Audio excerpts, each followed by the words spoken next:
এ নিয়ে বিস্তারিত আলোচনার জন্য স্টুডিওতে যুক্ত হয়েছেন আব্দুল্লাহ শাফি। যাচ্ছি তার কাছে।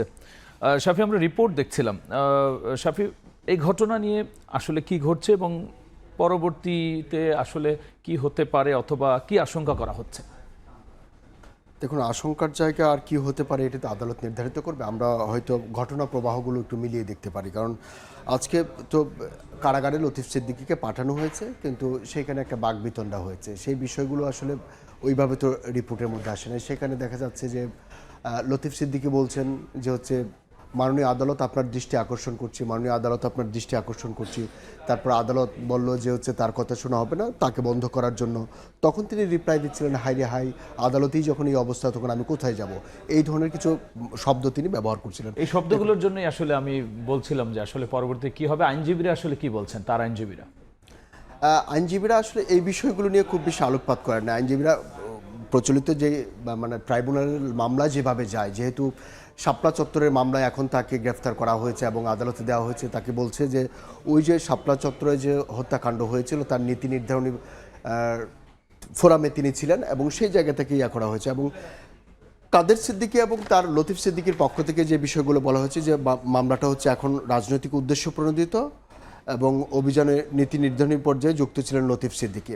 দেখুন, এই বিষয়টি এমন এক সময়, আজকেই আদালতের যে হচ্ছে কাদের সিদ্দিকীকে যখন পাঠানো হলো, এমন এক সময় হলো যখন আন্তর্জাতিক আদালত ট্রাইব্যুনালের মামলা পরিচালনা নিয়ে হিউম্যান রাইটস ওয়াচের একটা প্রতিবেদন কিন্তু প্রকাশ হয়েছে গতকাল, এবং সেখানে বলা হয়েছে যে এই ট্রাইব্যুনাল যেভাবে পরিচালনা করা হচ্ছে এবং এটা ইন্টারন্যাশনাল আইনি মানদণ্ডে অনেকাংশে ব্যর্থ হচ্ছে, এবং অতীতে যে ধরনের পুনরাবৃত্তি হয়েছিল এই আদালতে, বর্তমান আদালতেও একই রকমের পুনরাবৃত্তি, অন্যায়ের পুনরাবৃত্তি হতে পারে বলে তারা একটা আশঙ্কা কিন্তু প্রকাশ করেছে। ঠিক এমন সময় কিন্তু এই লতিফ সিদ্দিকীকে হচ্ছে কারাগারে প্রেরণ করা হলো। এবং শাফি, সেক্ষেত্রে এই মামলায় শেখ হাসিনার আসামি, তার ব্যাপারে কি হতে পারে দেশে আসলে? শেখ হাসিনার মামলার ব্যাপারে আসলে আজকে এই নিয়ে আইনমন্ত্রী একটি বক্তব্য দিয়েছেন। সেখানে বলছেন যে যখন শেখ হাসিনা বাংলাদেশে ঢুকবে তখন তাকে আত্মসমর্পণের সুযোগ দেওয়া হচ্ছে, তাকে গ্রেফতার করা হবে। এই নিয়ে আজকে আইনমন্ত্রী কথা বলেছেন। দেখুন, চলুন দেখে আসি প্রতিবেদনটি। টানা ১.৫ দশকের দুঃশাসন অপশাসনে অতিষ্ঠ ছিল দেশবাসী। গুম খুনের মতো নির্বিচার অপরাধের অবসান আর বৈষম্য দূর করার দাবিতে সোচ্চার হয় ছাত্র জনতা। রাষ্ট্রীয় বাহিনীর হাতে প্রাণ যায় মানুষের। আওয়ামী লীগ সরকারের পতনের পর দেশ ছেড়ে ভারতে আশ্রয় নিতে বাধ্য হন শেখ হাসিনা। বিচারের কাঠগড়ায় ফাঁসির দণ্ডপ্রাপ্ত সেই আসামিকে ফেরাতে তৎপর সরকার।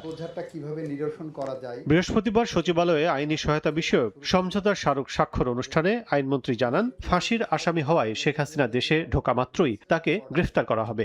একজন ফাঁসির আসামি হলেও সে যদি বাংলাদেশের নাগরিক হয়, বাংলাদেশে আইনের প্রতি শ্রদ্ধা দেখিয়ে বাংলাদেশে এসে সারেন্ডার করতে চায়, সেখানে হয়তো তার সারেন্ডারের আগেই অ্যারেস্ট হবে। আমার চৌহদ্দির মধ্যে যখন ঢুকবেন, সেই চৌহদ্দিতে ঢুকলে আইন যেটা আমাকে ক্ষমতা দিচ্ছে, আমি আইনের প্রয়োগটা করব।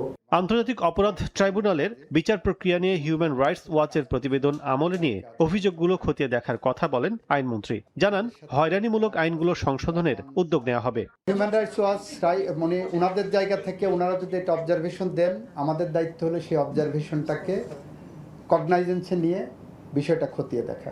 সরকার চাইলে আগস্টে বিশেষ অধিবেশন ডেকে রাষ্ট্রপতি নির্বাচন করতে পারে বলে উল্লেখ করেন মন্ত্রী। গত অধিবেশন শেষ হওয়ার থেকে আগামী অধিবেশন পর্যন্ত 60 দিনের মধ্যে আমার ডাকতে হবে। সন্ধ্যায় এই দুইটা টাইম যেহেতু ম্যাচ করছে, আমি সে কারণে বলছি বিশেষ অধিবেশনের আপাতত প্রয়োজনীয়তা দেখছি না। যদি সরকার মনে করে নিশ্চয়ই ডাকতে পারেন। ৪৫ লাখ ঝুলে থাকা মামলা দ্রুত নিষ্পত্তি সরকারের একার পক্ষে সম্ভব নয় জানিয়ে আইনমন্ত্রী বলেন, বেসরকারি আইনি সংস্থার পাশাপাশি প্রয়োজনে সহায়তা নেওয়া হবে মালয়েশিয়ারও। হেবা করতে চাচ্ছেন বা উইল করতে চাচ্ছেন। কাজল আব্দুল্লাহ, সময় সংবাদ, ঢাকা। রাব্বি, প্রতিবেদনটি দেখছি। সেক্ষেত্রে একটু সংক্ষেপে বিস্তারিত যদি বলেন। দেখুন, শেখ হাসিনা দেশে ফিরলেই তাকে গ্রেফতার করা হবে। শেখ হাসিনা আদৌ দেশে ফিরবেন কিনা এইটা তো প্রশ্ন সাপেক্ষ ব্যাপার, কারণ রয়টার্সের যেই ইন্টারভিউ নিয়ে এখন যে আলোচনাটি হচ্ছে যে তিনি ডিসেম্বর নাগাদ দেশে ফিরবেন, কিন্তু দেশে ফেরার যে প্রক্রিয়া, তিনি কিভাবে দেশে ফিরবেন, ভারত কি তাকে বাংলাদেশে ফেরত দেবে কি না, কারণ তাদের তো একটা অনুমতির ব্যাপার রয়েছে। কারণ আমরা কিন্তু দেখেছি যে ভারতে কিন্তু তিনি ভারতের কাছে ফোন করেছেন যাওয়ার জন্য, তাদেরকে রিকোয়েস্ট করেছেন যে আমাকে ভারত নিয়ে যাওয়া হোক, সেই বিষয়গুলো তো আছেই। এখন পর্যন্ত কিন্তু বাংলাদেশের তরফ থেকে শেখ হাসিনাকে ফেরানোর ব্যাপারে 3বার আবেদন করা হয়েছে। 24 সালের ডিসেম্বরে, তারপর 25 সালের ডিসেম্বরে তার বিরুদ্ধে যখন রায় হলো ট্রাইব্যুনালে তখন, এবং সবশেষ এই চলতি বছরের মার্চ এপ্রিলে কিন্তু একটা আবেদন পাঠানো হয়েছে এবং সেটা রায়ের কপি সহ। কিন্তু 3বারেই কিন্তু ভারতের তরফ থেকে একটা কথা বলা হয়েছে যে বিষয়গুলো আসলে পরীক্ষা নিরীক্ষার মধ্যে আছে, তারা বিবেচনা করছে। কিন্তু এখন পর্যন্ত কোনো তাকে ফেরানোর ব্যাপারে, প্রত্যর্পণের ব্যাপারে কোনো আবেদনের ব্যাপারে ভারত আনুষ্ঠানিকভাবে কোনো জবাব দেয়নি। জবাব বলতে তাকে ফেরানো হবে কি না, কীভাবে ফেরানো হবে, বাংলাদেশ তাকে কীভাবে বরণ করবে, সেই বিষয়গুলো সে যখন ভারতের পক্ষ থেকে রেসপন্স করা হবে যে তাকে পাঠানো হবে, পাসপোর্ট নাই, সেই ক্ষেত্রে তিনি কিভাবে বাংলাদেশে ঢুকবেন, তখন আসবে আসলে তাকে বাংলাদেশে ঢুকলে তাকে গ্রেফতার করা হবে নাকি তাকে আত্মসমর্পণের সুযোগ দেওয়া হবে, তখন সেই প্রশ্নগুলো আসবে। এর পাশাপাশি তিনি আরেকটি বিষয় বলেছেন যে আগস্টে বিশেষ অধিবেশন এর মাধ্যমে রাষ্ট্রপতি নির্বাচন করা হতে পারে। তিনি এই বিষয়টি আসলে এইভাবে বলেছেন যেহেতু 3 মাসের মধ্যে রাষ্ট্রপতি নির্বাচন করতে হবে এবং সেই ক্ষেত্রে আগামী 60 দিনের মধ্যে একটা অধিবেশন রয়েছে সেপ্টেম্বরে, এর মধ্যে একটা অধিবেশন আছে, সেই ক্ষেত্রে কোনো ধরনের বাধা নাই, স্বাভাবিক নিয়মই হবে। তবে সাংবাদিকদের কাছে প্রশ্ন ছিল এর আগেও সম্ভব কিনা, তখন তিনি বলেছেন সরকার যদি চায় সেই ক্ষেত্রে অগাস্টে সেটি হতে পারে, এই নিয়ে কোনো প্রবলেম নেই। এই ছিল আসলে। আরেকটা বিষয় হচ্ছে যে হয়রানিমূলক মামলার ব্যাপারে যে বিষয়গুলো আসে, দেখুন বাংলাদেশের কিন্তু রাজনৈতিক হয়রানিমূলক মামলা একটা রাজনৈতিক কালচার, রাজনৈতিক সংস্কৃতি।